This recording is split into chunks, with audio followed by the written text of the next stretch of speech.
You are Locked On Coogs, your daily podcast on the Houston Cougars, part of the Locked On Podcast Network, your team every day. Power Rangers Locked On Coogs here. And look, I do think, and I will continue to think, that Houston has an advantage in their wide receivers versus the Tech secondary. Okay? We'll probably mention that a couple times. I'll probably mention it to Case Cowan and Chris Level when we talk to them this week. I think that that's a spot that Houston can take advantage of.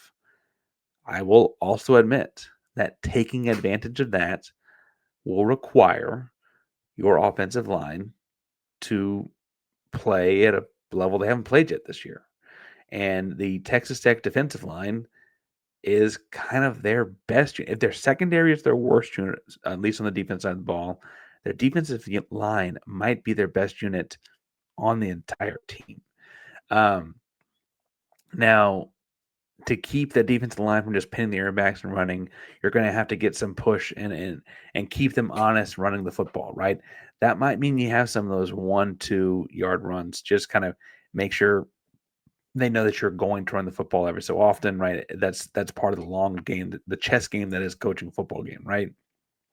But you got to find some ways to take the defensive line out of the game. That's moving the pocket, off-platform throws. Conner Weigman has shown before he can do those kinds of things. So do you roll those things out in a more organized manner in this one? Maybe. Look, part of this is also that Houston's offensive line has already gotten some battered and bruised to it, right? You got Alvin Ibisele playing most of last week on what was a very heavily taped ankle. A week later, hopefully that thing's all right, but that was the case. Dalton Merriman was back, but he missed games injured this season on the injury report, right? So hopefully with time and the extra rest day because you played on Friday, those guys are feeling better this week. But and I would stress that Dalton Merriman moving to right tackle from left tackle at Tech a year ago has done wonders for his career. But both of those guys kind of need that extra day of rest, and really we were hoping for the healing process to continue through them before we get to Saturday. You also have David Duque out for the season. He'd probably be on track to play 50, 55 snaps this Saturday. It was starting rotational. However, he's not going to suit up. I mean, he's not suit the rest of the year. He's hurt. So you suddenly don't have that. Where Jason Rooks, your guard, shows up in the injury report will be interesting to see as well, because they got a couple edge rushers at Tech that are two of the best ones Houston's going to see this year.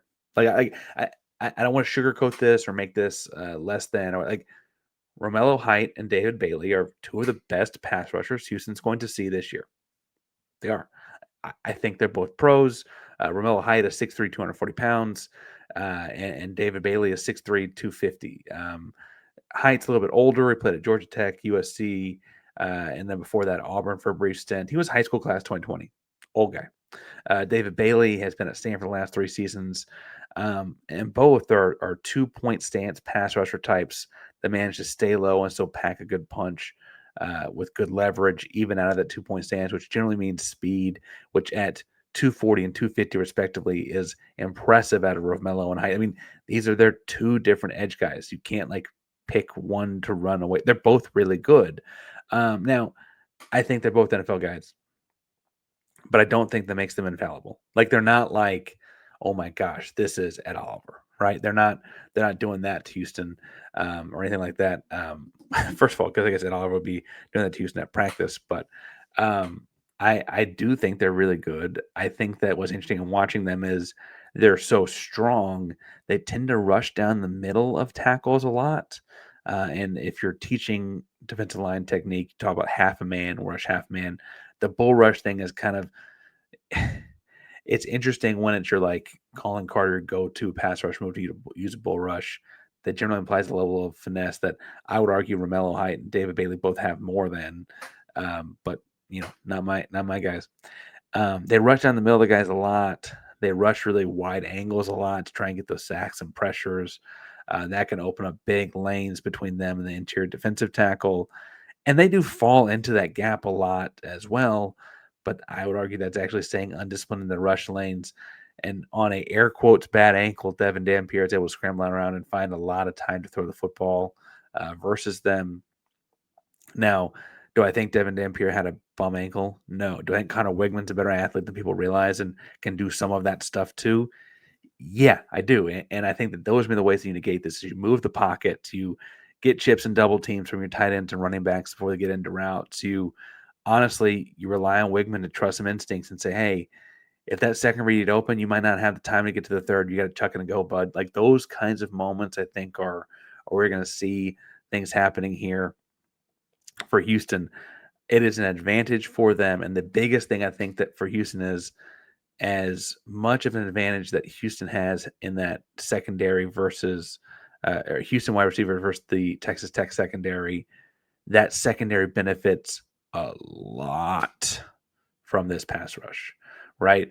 Less time to throw means less time to cover. Less time to cover means less options in the routes, and you can jump things a lot differently, right? Now, I don't think it's impossible for Houston to pick this kind of pass rush up. And frankly, we saw an offensive line that had more problems last year play against strong defensive lines at Kansas State or hosting Kansas State and at TCU, right? We saw them put it up and we saw them win the football game in spite of it, right? Both of those games, the quarterback running was a big part of it. I don't know how much design run we'll see from Conner Weigman. I'd imagine it's some, especially given like the success other teams have had with that against some of the stuff Tech does. I think the real trick, though, is the improvisational kind of things that a mobile quarterback can offer you in this one. Going to be a big deal for Houston, big deal for the Cougs, and trying to take down Texas Tech. Because Texas Tech, let's be honest, stands at the top of the conference right now. And there's no way around it. They stand at the top of the conference right now. They have the biggest conference win of any of the undefeated conference teams in terms of beating ranked opponents, whatever, on paper, right? You don't play every game on paper, but I think that's where they're at. And so Houston's got a chance to take that down this Saturday. And I think they got a better chance if people realize the spread is still over double digits. I told you on Monday, I continue. I think it's going to stay on over double digits all week long. And that's just what Vegas is. And that's okay. Right now, when we talk about this game throughout the week, each and every day here at Locked On Cougs, we're going to do some fun stuff for this one to make sure you want to hit subscribe and hit the bell so you know when we go live. If you're looking for a second listen of the day, Locked On Big 12, ton of fun happening over there. Locked On College Basketball, as commits are starting to pick up in the basketball world, make sure you go check them out as well. And if you want some insight on the opponent, Locked On Texas Tech, Chris Elva, Case Cowan do a great job. Whatever you think about the Red Raiders, those two dudes are two good dudes talking about it the right kind of way. Locked On Cougs, the primary Locked On podcast network. That means your team every day. Go Cougs.